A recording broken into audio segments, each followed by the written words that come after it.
Selamat datang di podcast Kotak Masuk. Podcast pengaman wawasan dengan canda.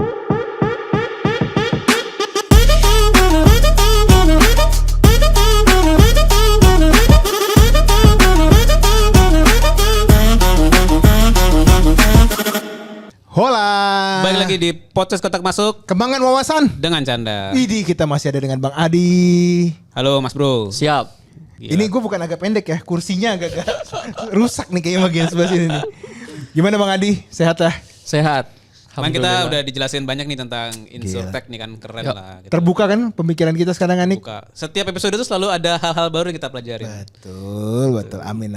Nah sekarang kita pengen belajar kan tadi Mas Bro cerita udah pengalaman sekian tahun pindah-pindah. Kita kan baru sekali Perusahaan. doang pindah ya.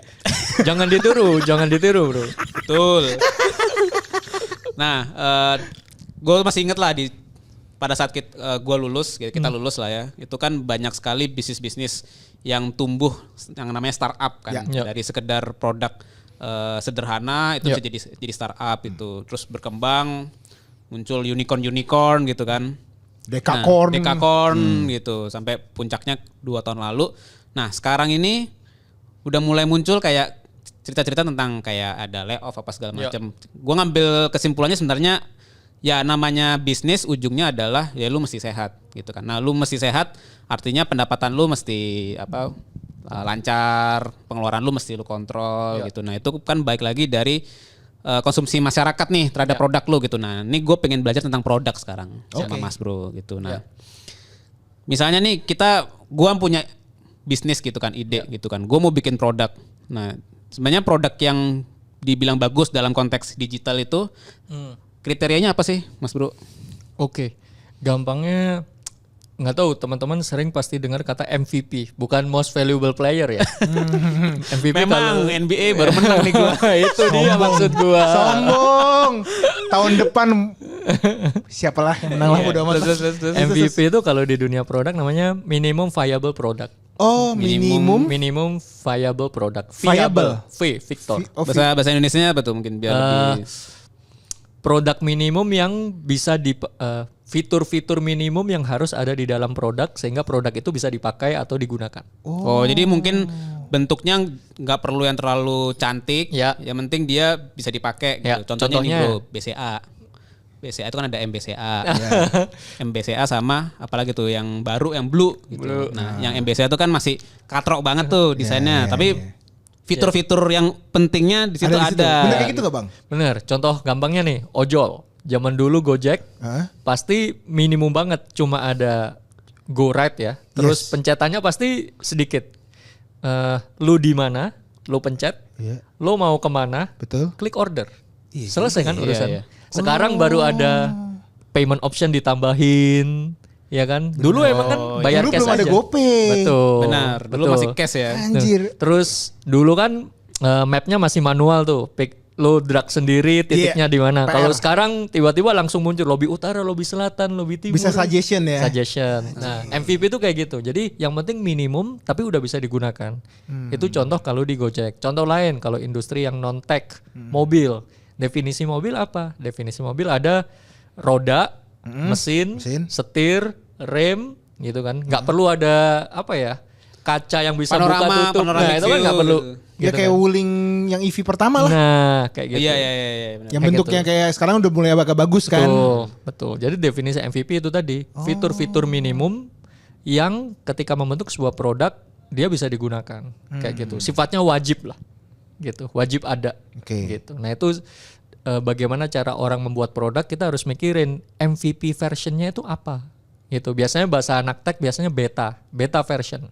Beta version. Nah, itu biasanya bahasa anak-anak tech, oh ini masih beta, masih trial gitu. Nah, itu MVP. Terus yang kedua yang lebih penting lagi sebelum definisi MVP, biasanya kita cari problem statement dari customer nih apa. Ah, ini Gitu. nih. Gitu. Ini nih yang suka kadang-kadang kita sotoy nih. Suka kelewat ini. Betul. So kita yang paling ngerti gitu kan. Itu gimana tuh Bang? Jokesnya kan dulu bos gue selalu bilang customer itu know what they want, but they don't know what they need. Bahasa Indonesia, bahasa Indonesia. Customer gimana customer tahu? Customer selalu tahu apa yang mereka mau, Ya. tapi sebenarnya dia nggak tahu apa yang mereka butuhkan. Wants dan need beda. Wants Sama dan kayak need investasi beda. tuh, sama kayak apa mengelola keuangan. Contohnya, kita balik lagi ke ojol biar gampang karena familiar kan kita. Dulu waktu ojol pertama kali pasti banyak yang nge-cancel. Jadi kita udah order di cancel sama abang drivernya. Alasannya, wah saya nggak bisa nemu nih orang ada di mana kayak gitu. Gua ke selatan dia ke utara, sebaliknya gitu kan. Terus nggak ada fitur chat, nggak ada fitur free call. Akhirnya ojol-ojol minta tolong adain free chat, tolong adain free call kayak gitu kan. Tapi kan bagi seorang product management, product manager gitu ya, itu kan mahal bikin fitur-fitur kayak begitu. Akhirnya yang di deliver bukan fitur itu dulu, tapi fitur supaya Google Maps-nya itu akurat. That's why dibikinlah recommendation Anda ada di lobby mana, lobby utara, selatan dan sebagainya, sehingga ojolnya clear. Gue harus ketemu dia di mana, walaupun tanpa chat, walaupun tanpa call. Nah itu kan balik lagi. Sebelumnya driver minta free chat, free call, akses ke user number. Tapi sebenarnya problemnya lu nggak bisa nemu customer lu kan. Iya sih. Jadi yang lu butuhkan bukan call sama chat, yang penting lu bisa nemu dia. Bener Iya, kan? benar. Gitu. Jadi itu balik lagi. Jadi fokus on needs, nggak wants. Gitu. Nah itu ada prosesnya nggak untuk bisa mengenali itu gitu? Ada salah satu metodenya namanya CGM, Customer Journey Mapping. Jadi kita harus ngerti nih, kayak tadi contohnya ojol gitu ya. Maka kita harus tahu journey-nya ojol itu gimana sih. Yang pertama pasti dia mau set pick up location di mana, destination gitu kan. Terus yang kedua dia ketemu sama abang ojolnya. Terus dia diantar, terus dia tiba. Gampangnya gitu. Nah kita tanya ke orang-orang yang paling problem itu ada di step yang mana. Ternyata stepnya adalah gue susah sekali menemukan drivernya. Nah gitu. Kalau untuk pencet-pencet gampang lah, tapi untuk menemukan drivernya ini agak kesusahan. Nah di situ baru. Nah setelah itu problem statement kedua di bagian mana? Oh paymentnya gue mau yang non cash lah kayak gitu. Nah itu baru problem statement kedua. Jadi kita harus petain dulu journey-nya orang menggunakan produk ini seperti apa. Lalu problem paling gede ada di journey sebelah mana. Nah di situ baru di deliver satu persatu fiturnya sampai menghasilkan MVP tadi. Gitu sih prosesnya. Mahal bro ilmunya bro. Makanya nih gue mau nanya nih bang, kan kalau secara teori gitu ya bang ya. Misalnya kita dalam praktek lah, gue sama Niko nih mau buka usaha nih. Untuk gue tahu customer journey itu apakah gue harus wawancara, apakah gue harus beli data, biar nih teman-teman nih kegambar nih. Karena kan kami kalau di kantor nih kayak pembicaranya kayak abang, kami iya aja. Atau harus sewa konsultan. Iya, karena kan kalau sekarang kan kita wirausaha nih berdua nih. Kadang kan udah di depan mata nih duit ada gitu kan. Tapi kadang-kadang saya sama Niko nih, ini gimana ya Nik ya? Caranya gimana Caranya nih? gimana ya? Next stepnya apa nih gitu? Kita jadi usernya aja. Dibalik gitu ya? Dibalik aja kayak gitu. Jadi kalau kita tadi riset tentang customer journey ojol, ya udah kita coba aja order ojek pangkalan. Coba aja dulu Coba aja. Oh problem gue, gue nyamperin ojeknya jauh bener. Oke juga. Kenapa nggak dia aja yang kesini? Nah kayak gitu. Terus misal apa? Kayak contoh yang lain misal. FGD itu perlu nggak sih? FGD perlu. Jadi sebenarnya kalau pakai cara yang proper, sebenarnya cari data atau problem statement gitu banyak caranya. Ada kualitatif, ada kuantitatif. Yes. Kalau kuali ya tadi FGD, interview dan sebagainya. Kalau kuantitatif ya kita ambil data yang sudah ada atau data yang dari kompetitor atau kita lihat beberapa research independen gitu kan. Tapi kan itu costly ya. Mahal bang. Benar. Mahal kayak Dan belum tentu akurat kayak gitu. Maaf ya, bukan yang ini nih. Kayak gitu. Jadi saran gue sih cobain aja produknya dulu. Sama gue dulu waktu kerja di pasar polis itu, ya gue cobain aja beli asuransi. Wah ribet bro. Kayak tadi lo bilang di episode sebelumnya, klaimnya ribet. Nah keribetan klaim itu ada di mana? Rata-rata mereka bilang waktu upload dokumen. Karena dokumen gue ketinggalan, dokumen gue lecek, nggak bisa diupload. Berarti kita harus bikin fitur yang namanya upload letter. Tapi lo nggak usah mengulangi nggak usah mengulangi proses klaim dari awal. Jadi bisa continue letter atau nggak pakai OCR. Oh iya Ya benar, kan? benar. OCR STNK, OCR KTP itu kan gara-gara orang males typing. Nah kayak gitu kan kita tahu bro problemnya. Berarti ini gue udah percaya nih waktu gue liat TikTok kemarin. Apa tuh? Di saat ada masalah disitulah ada bisnis. Nih Benar. Kayaknya gitu ya bang ya. Itu dia. Jadi kadang kan di hidup kita itu kadang kalau masalah cuma kita keluhkan ya. Kalau kita ngeliat dari sudut pandang yang beda, ini nih bisnis sebenarnya nih. Jadi sebenarnya semua bisnis atau produk baru itu sifatnya sama. Itu mereka itu problem solver aja. Nah ini menarik karena gue juga pernah dapat cerita dan gue juga mengobservasi gitu ya. Kita kebanyakan itu kayak tahu kita mesti bikin suatu solusi. Contoh misalnya gue masih ingat ada orang bikin aplikasi untuk ngasih tahu kita WC umum yang ada di sekitar kita. Berdasarkan mana yang paling bersih, ada higienis apa segala macam gitu. Jadi nggak susah kan, kadang-kadang kan kita kalau kebelet pipis pasti SPBU gitu kan. Belum tentu tempatnya bersih kan. Nah, tapi permasalahannya adalah ada nggak yang mau pakai dalam pengertian ya kalau gratis sih gue pakai. Kalau nggak gratis gue mikir-mikir dulu. Nah, balik lagi nih awal-awal kan kita bicara masalah bisnis kan. Ada kondisi-kondisi bisnis startup tuh udah mulai goyang kan. Berarti selain kita bicara produknya bagus, terus tentang. Kedua ada orang yang mau bayar nggak gitu. Nah kalau tadi dari proses lu tadi melakukan riset apa segala macam itu masuk nggak sih? Kira-kira apakah orang mau beli produk gua ini gitu? Itu kalau di kita namanya WTP, bukan wajar tanpa pengecualian kalau kita kuliah. Udah luas lah. Ini hasil audit. WTP itu willingness to pay, bro. Willingness to pay. Jadi waktu bikin produk setelah tadi ya kita tahu problem statementnya, terus fiturnya apa saja, keluar MVP. Nah selanjutnya pricing. Nah itu gimana? Pricing itu biasanya kita harus tahu pocket money orang-orang yang menggunakan produk kita itu berapa maksimum. Wih, ini susah nih. Makanya kita namanya willingness to pay. Lu willing untuk bayar berapa sih produk gua, bro, kayak gitu. Nah keluarlah angka. Nah kita baru kalau angkanya segini gua nggak cuan. Gue tambahin dikit, lu masih mau beli produk gua nggak? Ya gue pikir-pikir deh kayak gitu. Lu mikir-mikir ya. Ya udah kalau gue naikin tapi gue tambahin fitur ini lu masih mau nggak? Jadi gitu. Ya karena berasa di Gojek sekarang ya Nick ya. Willingness to pay-nya karena udah bertahun-tahun dia. Sekarang dia ada Gojek yang Gokar biasa, Gokar Convert. Benar. Plus ada yang Lux loh. Menurut gue yang Lux tuh ya, jujur aja gue udah pernah pakai nih, enak banget. Betul. Belum pernah nyoba tuh gue. Itu dari bandara ataupun lo di pusat kota, itu dikasih Innova Hybrid atau enggak Innova yang baru lah, Reborn yang baru ya. Itu nyaman banget men. Dan lo gak usah pakai Alphard lah, ibaratnya lo 200.000, 300.000 lo nyaman banget. Tapi bener, gue willingness to pay-nya karena gue udah tahu ini brandnya keren. Gojek atau Grab lah ya sama. Udah reliable lah ya. Udah reliable. Tapi kalau dia di zaman awal ngeluarin itu mati. Bener gak bang? Betul. Itu sudut pandangnya ada lain juga. Sudut pandangnya itu lebih ke next move-nya. Jadi tadi kan problem, MVP, terus willingness to pay. Ini gamification. Gamification itu supaya orang itu mau pakai terus. Nah kalau yang tadi contohnya Gokar, Comfort atau Grab, Lux dan sebagainya, itu kan kita mengkastakan definisi mobil berdasarkan kenyamanan. Betul. Nah itu dilihat dari sudut pandang supply, bro. Karena ternyata orang-orang driver ini nggak fair kalau mobilnya beda-beda tapi harganya sama. Benar. Masuk akal juga. Masuk akal. Cicilannya beda. Betul. Harganya kan sama, tapi kok kualitas mobilnya beda. Sehingga untuk kita mensatisfy driver-driver ini supaya tetap sama kita, ya udah gue bikin custom mobil-mobil, gue bedain harganya. Terus lu juga nyaman, customer nyaman, lu juga nyaman karena harga lu naik. Nah itu udah masuk ke gamification. Jadi retention lah, supaya orang itu loyal sama kita. Kalau dari sisi customer ada kasta kan, kalau di Gojek ada kayak Juragan. Anak Sultan. Udah anak Sultan. Nah, itu masih Juragan. Itu dia. Jadi itu lebih ke nextnya untuk loyal, customer loyalty retention gitu. Dan ini memang di dunia produk ya, kalau tadi kan kita ngomongin nih misalnya kita baru ngerintis nih bang. Kalau yang udah gede kayak Gojek, Grab, ya dia butuh puluhan atau jutaan US dollar lah buat sampai sekarang ya. Kayak menurut abang sekarang nih ada nggak sih startup atau enggak, bukan produk lah ya, kita bahasanya produk yang masih bisa pakai teori tadi. Dan terutama menurut gue willingness to pay ini tadi yang toilet aja susah lah ya. Iya. Yang kita kalau lihat kayak OTT, sekarang lagi banyak OTT kan.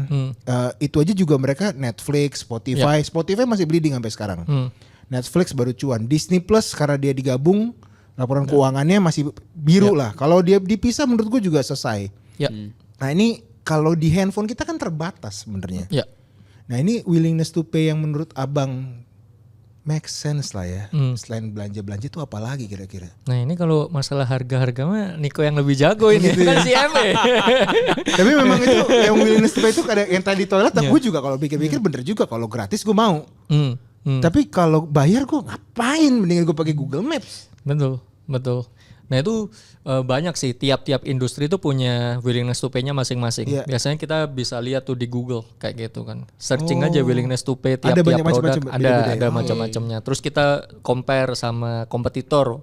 Contohnya kalau kompetitor sekian, masa gua jauh lebih tinggi gitu kan. Banyak tuh kayak sekarang skincare. Nah itu kan harganya nggak jauh-jauh beda bro. Kayak gitu. Nah kita harus peka juga. Jadi sebenarnya untuk menerapkan berapa harga yang cocok untuk customer itu caranya banyak. Bisa lihat kompetitor, bisa kita lihat dari bottom up. Kalau dari sisi akuntansi kan modal kita berapa ditambah. Nah itu yang paling sering tuh sebenarnya yang model bottom. Jadi costnya dikumpulin dulu, ditambah, habis itu dibagi. Gue mau target jualan berapa unit atau berapa service. Nah berapa subscriber baru ketahuan. Oh berarti gue harus ngejar sekian untuk dapat profit sekian gitu. Tapi kadang-kadang kan itu tidak sama dengan WTP gitu sebenarnya. Willingness to pay itu kan yang orang sendiri ngasih pendapat gitu kan. Oh kalau dikasih harga 10.000 gue masih mau, tapi kalau 25.000 gue masih mikir-mikir gitu kan. Karena gue baru sekali nih bayar untuk baca komik online nih. Ada tuh ya? Ada, jadi ada dari Shonen. One Piece. One Piece kan kalau gitu. kita beli yang bajakan kan kayaknya gak support Oda lah. Oda udah sakit-sakitan ya kan, kasihan. Gue beli yang orinya, tapi bahasa Inggris doang ya. Itu kalau nggak salah cuma 60.000 atau 80.000 per bulan, tapi bisa baca semua komik. Cuman di situ gue mikir, ini tuh untungnya kapan, gitu loh. Itu untung bro, karena gitu ya? Sifatnya kan scalability. Artinya lo tinggal produksi sekali, terus tinggal disebar aja. Mesinnya sama ya dia. Betul. Jadi apa bahasa kita kalau economies of scale? Nah nyampe itu pasti ya. Nyampe. Iya juga ya. Karena pilihannya kan dia nggak buat itu kan, dia pakai konvensional dengan ngeprint. Itu kan lebih mahal sebenarnya bang. Iya. Cuman maksud gue bedanya dia sama komik hard copy kalau di Jepang ya. Jepang lebih cepat seminggu. Yang ini yang digital kayaknya lebih telat seminggu lah. Ya jadi lo lo sabar lah. Lo kan nggak beli harga komik hard copy kan. Lo beli yang soft copy. Tapi gue pikir-pikir tadi, iya abis ini nextnya uang gue dipakai apa lagi nih? Karena kan hampir sekarang kita cashless. Benar. Hampir sekarang semua kita nggak ada yang pakai uang cash loh. Nah kalau kita mau buat produk misalnya nih, bang kita mau buka lembaga training bang online. Ini nih agak-agak susah nih. Karena willingness to pay orang Indonesia untuk pinter sulit. Gue udah pernah nyoba. Jujur aja satu aplikasi yang ngasih khusus online. Oke. Lu apa? Ya gue nggak pernah disebut. Nggak maksudnya harganya berapa? Harganya ada di 150.000 nih gue udah coba. Jadi videonya dia tuh kayak offline lah bang. Jadi gue tinggal, misalnya gue ada waktu nih. On demand lah ya on demand. Gue tinggal klik. Tapi menurut gue kayak masalahnya ya, touch-nya nggak dapet. Jadi ketika gue chat nih, gue nggak ngerti yang bagian ini. Baru besok, ya gue udah kerja lagi. Gue bilang, jadi kayak bedanya kalau lo online seminar atau apa kan langsung tak tok. Tapi ketika, makanya gue lagi bingung nih, apa ya yang membuat 150.000 menurut gue is oke lah, masih affordable buat gue. Tapi ketika gue yang gratis aja ya juga kayak nggak menarik nih. Nah itu nyambung ke flashback yang tadi customer journey mapping. Nah itu ada sifat sebuah produk atau service yang sifatnya nggak bisa digantikan secara fisik.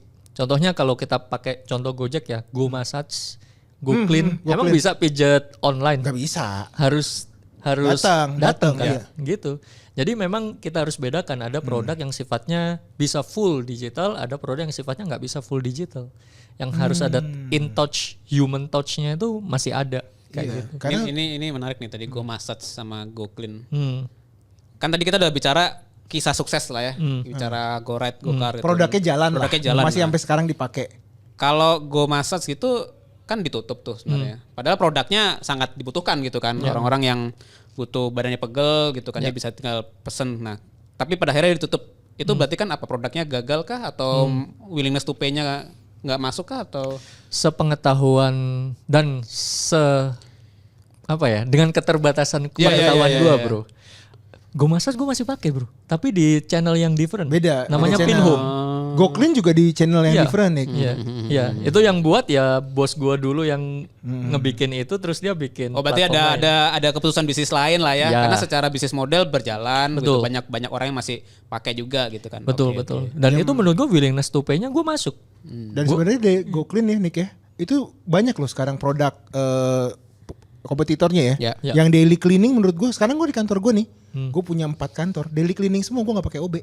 Iya benar. Mungkin lebih murah lah ya malah. Bukan lebih murah lagi, OB 4.500.000. Daily cleaning 3 juta 4 tempat nih kok. Gitu. Terus gue nggak usah ngasih kursi, gue nggak usah ngasih makan siang, kerjanya juga bener. Ya, karena setahu gue ketika kita membuat sebuah produk yang sifatnya jasa kayak pijat cleaning itu harus tersertifikasi BNSP. Betul. Jadi dulu itu teman-teman waktu gue ingat kerja di Gojek itu nge-training tukang pijatnya. Sampai certified. Ini pijat yang bener ya. Pijat yang bener. Ya. Kalau sekarang udah berubah nih. Bisnis modelnya di kopi, tapi makin gak bener. Ya ini yang bener nih. Ini yang bener nih. Maksud gue. tapi gue punya satu pertanyaan tentang ini ya, bisnis jasa lah. Kan sering nih, bahkan sekelas toko hijau dan toko orange gitu kan. Ada, kalau dulu tuh pikirannya, mahal nih lewat toko e-commerce ini gitu ya. Terus? Biasanya direct aja langsung gitu. Nah itu gimana kita sebagai pemilik bisnis itu memperbaiki itu fenomena apa sih sebenarnya itu sebenarnya? Nah, nyambung lagi gamification, bro. Jadi gamification itu nggak cuma di masalah customer, tapi juga di masalah supply kita, pekerja kita. Nah, contoh ya, misal sebuah platform penyedia online massage kayak gitu ya. Terus gue order sekali. Jangan online massage sekali ya. Cleaning. Udah gue kesanain lagi. Ngecek gue fokus apa enggak. Ya, fokus gue Niko nih. Ayo bang, cleaning aja bang. Cleaning. Terus gue cleaning sekali pakai dia. Ya. Gitu kan. Terus dia bilang, bang nanti langsung kontak saya aja. Gitu nggak usah lewat platform ini. Nah kita sebagai pemilik platform bisa aja bikin gamification bahwa ketika dalam 1 minggu Anda mengambil order lewat platform saya dan ordernya sebanyak 10, maka Anda saya kasih 100.000. Nah, cashback. Itu beda cerita. Kan nggak mungkin lo order sekali via online, order keduanya via offline, nggak kehitung bro order keduanya. Jadi kita bisa pakai gamification kayak begitu supaya orang tetap loyal dengan kita, baik customer ataupun penyedia jasa yang kerja sama kita. Sama kayak dulu ya, ojol itu kan dulu fake dengan HP-nya di pinggir jalan. Betul. Ngeliatin HP mulu. Setahu gua karena dia dikasih gamification, jika dalam 24 jam Anda mengambil total 10 order sukses, Anda akan saya kasih bonus sebesar 100.000. Jadi mau nggak mau dia dalam 1 hari dia rebutan tuh. Benar. Kayak gitu. Jadi itu supaya orang tuh tetap engage sama platform kita. Jadi harus kreatif lah ya untuk nyari cara biar tetap engage itu ya. Sama ini sih bang, kalau menurut gua gamification itu kayak gue paham ya sekarang ya. Itu jangan semuanya chatbot. Karena gue sebagai customer juga, misalnya nih gue lagi dulu gue ada satu daily cleaning yang gue pakai terus nih. Lama kelamaan harganya naik. Terus yang ngebales WA gue kadang-kadang chatbot terus. Template lah ya. Kan gue kan bete. Maksud gue kan gue pinginnya kan kayak gue udah lebih dari 200 kali lo order lu. Masa harganya lu naikin? Harusnya kan lu kan murahin dong gua dong. Benar. Kayak misalnya kalau kita pakai Gojek kan lu ada poin 20% diskon.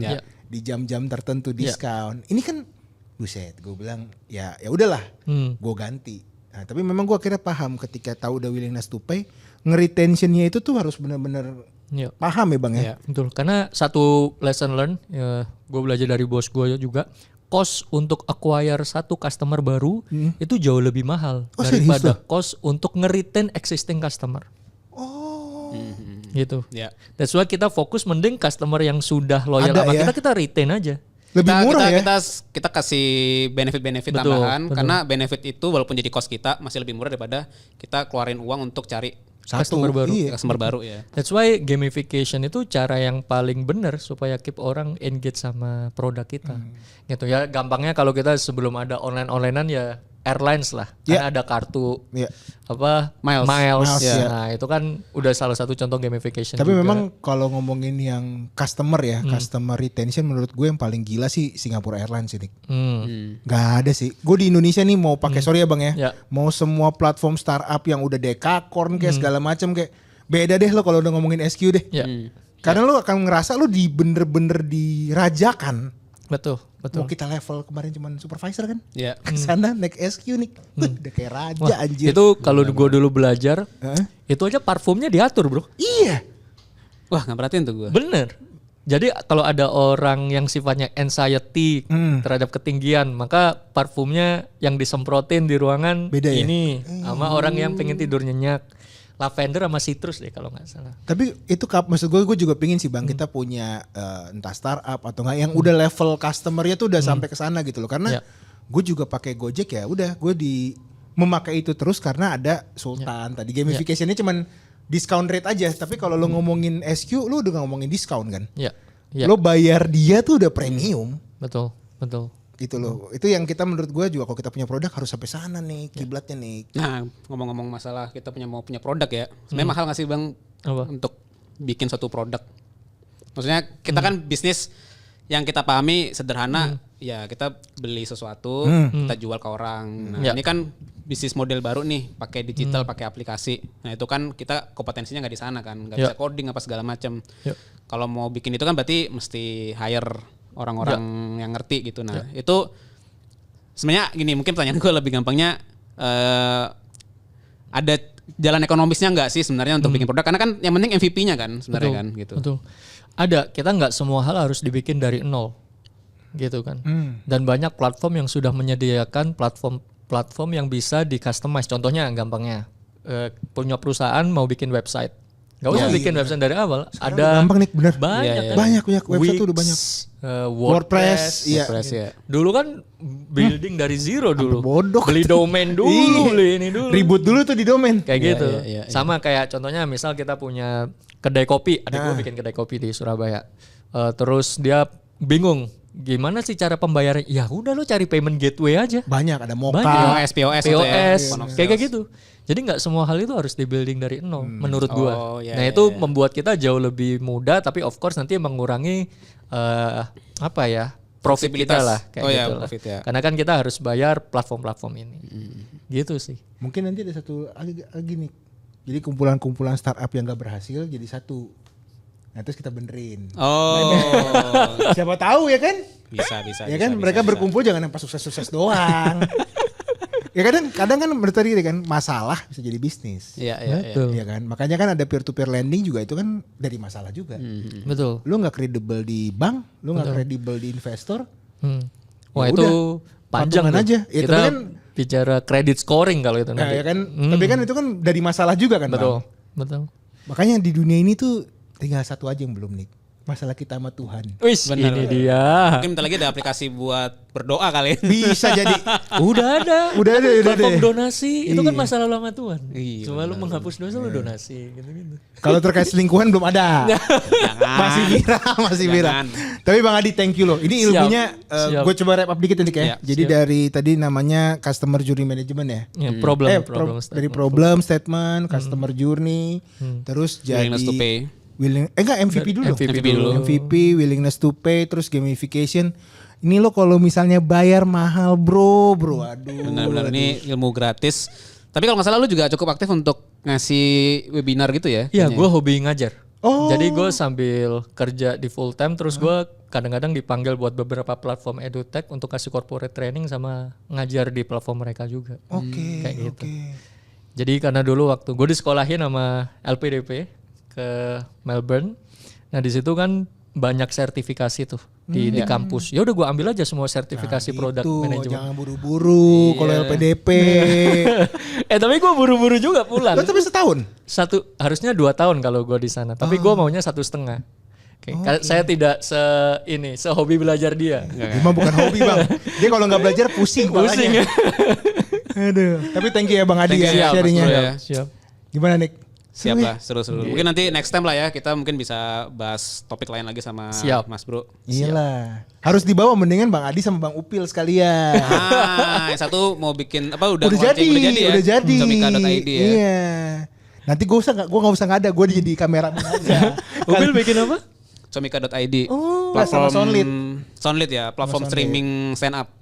Jadi nggak lagi model kayak beli terus habis itu download. Nah sekarang udah tinggal bisa streaming gitu. Sebenarnya sangat membanggakan Depok City ini kalau kita ngebahas UI. Ini dia. Tapi kalau udah nggak ngebahas UI agak susah. Karena babi ngepet di sana. Ya kan kolor hijau di sana. Sebenarnya UI itu sebagian tuh Jakarta Selatan loh. Iya, asramanya Jakarta Selatan loh itu. Jangan pocong di sana. Oke, teman-teman, thank you semua. Jangan lupa untuk subscribe, kita juga sekarang udah ada di YouTube ya, bisa subscribe. Sama support kami di Saweria. Jangan lupa traktir kita ya. Kopi-kopi boleh lah. Thank you ya Bang Adi sekali lagi. Sehat selalu. Sampai ketemu lagi di episode selanjutnya. Ciao. Bye-bye.